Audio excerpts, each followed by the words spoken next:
આ સબ ડિવિઝન હેઠળના ચોટીલા, થાનગઢ અને મૂળી તાલુકાની અંદર, અને ખાસ કરીને થાનગઢ મૂળી તાલુકાની અંદર જે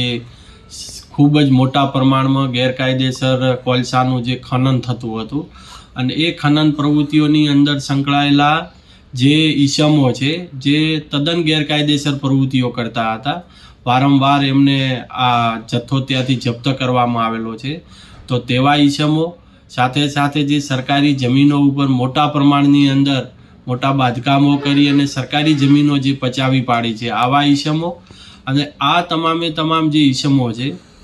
એ ઈસમો આ સોસાયટીઓની અંદર, આજુબાજુના વિસ્તારોની અંદર મોટા પ્રમાણની અંદર કાયદો અને વ્યવસ્થાને અસર કરી રહ્યા છે, અશાંતિ ફેલાવી રહ્યા છે.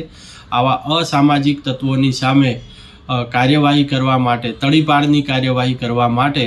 અમોએ પોલીસ પાસેથી સુઓ મોટો દરખાસ્તો મંગાવી છે, અને દરખાસ્તો આવ્યા બાદ આગળની કાર્યવાહી હાથ ધરવામાં આવશે.